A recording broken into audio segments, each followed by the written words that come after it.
तीन दोस्त हैं, राम, श्याम और बलराम। राम और श्याम किसान हैं और अपने खेत में टमाटर उगाते हैं, जिसका खर्चा उन्हें 2 रुपए किलो पड़ता है। बलराम का ढाबा है और वो राम से 4 रुपए किलो में टमाटर खरीदता है। 2 रुपए राम को बचत हो जाती है। लेकिन श्याम बलराम को सीधा नहीं बेच सकता। नियम के अनुसार वो सब्जी वाले अब्दुल को ही बेच सकता है। अब्दुल उससे 3 रुपए किलो के भाव टमाटर खरीदता है और बलराम को 6 रुपए में बेचता है। इससे बलराम को टमाटर 2 रुपए महंगा पड़ता है, लेकिन श्याम को 1 ही रुपया बचता है। श्याम का भी नुकसान और बलराम का भी। और बिना कुछ किए अब्दुल 3 रुपए कमा लेता है। किसानों से जुड़े केंद्र सरकार के बिल बस इतना कर रहे हैं कि अब्दुल को बीच में से हटा रहे हैं। और यही कारण है कि अब्दुल की सारी नाजायज औलादें इस बिल का विरोध कर रही हैं। हे मनुष्य, बाबा के दरबार में आओ तो घंटी बजा के आना। हेलो एंड नमस्कार मित्रों। राम, श्याम और बलराम का उदाहरण अगर समझ नहीं आया तो वापस जाकर एक बार फिर से सुन लीजिए, क्योंकि आसान भाषा में कृषि सुधार बिल यही है। हमारी जनता को समझ आ जाए इसलिए कहानी बनाकर सुनाना पड़ रहा है। वो हमारी जनता बहुत भोली है ना, कुछ भी अफवाह उड़ा दो यकीन करने लग जाती है और निकल पड़ती है सड़कों पर झंडा लेकर। और उनको डराने का काम इस कदर किया जा रहा है कि जैसे सरकार उनकी भैंस खोलकर ले जा रही हो। कृषि सुधार बिल ऐसी बहुत सी चीजें करने जा रहा है जिससे न केवल किसानों का फायदा होगा, बल्कि कृषि निवेश, कृषि आधारित उद्योग और ग्रामीण अर्थव्यवस्था को ताकत मिलेगी। आइए समझते हैं ये बिल आखिर करने क्या जा रहा है। सबसे बड़ा काम जो ये बिल करने जा रहा है वो है किसान और ग्राहक के बीच में से मंडी के बिचौलियों को हटाने का। बाजार की भाषा में जिसे आड़ती कहते हैं। अभी किसान मजबूर था कि उसे अनाज या कोई भी पैदावार बेचनी है तो वो केवल मंडी में ही जाकर बेचेगा। राम बलराम को नहीं बेच सकता, अब्दुल को ही बेचना पड़ेगा। नए बिल के बाद वो कहीं भी किसी को भी अपनी पैदावार बेच सकता है। सीधा बाजार में जाकर ग्राहक को, ग्राहक के घर जाकर दुकानदार को, होटल रेस्टोरेंट को, या फिर ऑनलाइन, जैसे फोन का रिचार्ज ऑनलाइन हो जाता है, ट्रेन की टिकट ऑनलाइन मिल जाती है, और मन करे तो व्हाट्सएप पर भी बात करके सीधा सामान बेच सकता है।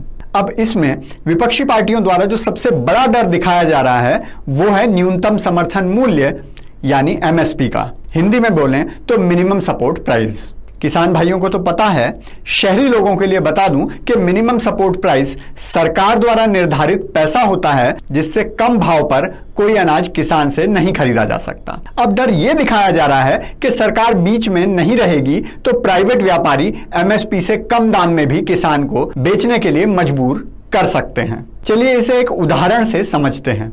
सब्जी तो खाते ही होंगे आप, अगर नेताओं की तरह अमीर नहीं हैं तो खरीद कर भी खुद ही लाते होंगे। टमाटर क्या भाव चल रहा है आजकल? 80 रुपए किलो। 70 रुपए के भाव वो वाला मिलता है जिसमें सारे टमाटर घुमा घुमा कर देखने पड़ते हैं कि कहीं से पिचका हुआ तो नहीं है, कहीं से फूटा हुआ तो नहीं है। और साल भर में सस्ते से सस्ता भी टमाटर क्या भाव मिलता है? चलो 20 रुपए किलो मान लो। और अगर किसी के यहाँ इससे भी सस्ता हो तो 50 किलो मेरे घर भिजवा देना। आप जानते हैं किसान को इसका एमएसपी यानी मूल्य कितना मिलता है? 400 रुपए क्विंटल, यानी 4 रुपए किलो। 4 रुपए किसान को मिला, 4 रुपए समझो सब्जी वाले ने कमाया, 2 रुपए लाने ले जाने की लागत। बाकी के 10 रुपए किसकी जेब में गए? बिचौलिए की जेब में, आड़ती की जेब में, अब्दुल की जेब में। और जब 80 रुपए टमाटर बिकता है तो भी राम को 4 ही रुपए मिलते हैं क्योंकि एमएसपी है। 80 में से 60 रुपए अब्दुल कमा जाता है।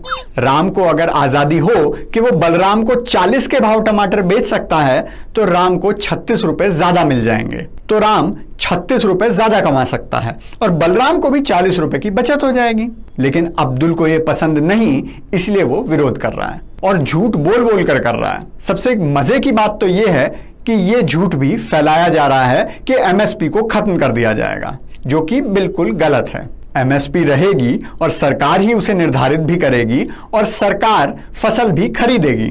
उस पर चमचे कह रहे हैं कि व्यापारी सरकार से अपनी मनमर्जी का एमएसपी रखवा सकते हैं। अबे चंपुओं, वो तो अब भी करवा रहे हैं। अब कोई बिचौलियों को रोक रहा है क्या? जाकर देखो कितनी बड़ी बड़ी कोठियां बना रखी हैं उन्होंने किसानों के खून पसीने के पैसे से।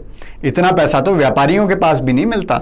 साथ ही और भी बहुत सी काम की चीजें इस विधेयक में आने वाली हैं। आवश्यक वस्तु अधिनियम, हिंदी में बोलें तो असेंशियल कमोडिटी, में भी बदलाव किया गया है। अनाज, दालें, खाने का तेल, आलू, प्याज, ये सब अब आवश्यक वस्तुओं की श्रेणी में नहीं रहेंगी, तो कोई चाहे तो इन्हें स्टोर भी कर सकता है। दूसरा बिल जो है मूल्य आश्वासन और कृषि सेवा समझौता, उसमें यह है कि कोई किसान किसी खरीदार से पहले ही समझौता कर लेगा, कॉन्ट्रैक्ट कर लेगा, जैसे कि वो अगले साल इतनी सरसों उगाएगा, उसका भाव इतना होगा, इतना प्याज बेचेगा, उसका भाव ये होगा, चाहे बाजार में प्याज 5 रुपए किलो बिके या 70 रुपए किलो। इससे वो डर खत्म हो जाएगा कि कल अगर प्याज का भाव 5 रुपए किलो हो गया तो मेरी लागत कैसे निकलेगी। मैं इस बात पर नहीं जा रहा कि कौन सी पार्टी क्या कह रही है, क्योंकि यह विषय राजनीति से बहुत ऊपर है। ना ही मैं मोदी का समर्थन कर रहा हूं, ना बचाव। इसमें राजनीति नहीं होनी चाहिए और किसानों तक सच पहुंचना चाहिए। लेकिन हां, इस समय में किसानों में जहर कौन कौन घोल रहा है, उन सब के नाम याद रखना बहुत जरूरी है। चाहे वो कांग्रेस पार्टी हो, अकाली दल हो, केजरीवाल हो या भारतीय किसान यूनियन ही क्यों ना हो। यह सोचने की भूल मत करना कि सड़क पर किसान निकला हुआ है, रेल किसान रोक रहा है। वो तो अपने खेत में फावड़ा चला रहा है और इसी फावड़े से वो मोदी जी के साथ मिलकर बिचौलियों को मंडी से बाहर निकाल देगा। बाबा का आज का ब्रह्म ज्ञान है किसान यूनियन वालों के नाम। देश का किसान ना तो भिखारी है और ना बेवकूफ। आज तक किसी सरकार में इतनी हिम्मत नहीं हुई कि बिचौलियों को हटा सके, नहीं तो उसे इतना विश्वास है कि जो फसल वो उगाता है उसे बेच भी सकता है और उसे सरकार से फ्री का पैसा भी नहीं चाहिए। वो अपनी किस्मत हर परिस्थिति में लिखना जानता है। ये देख लो।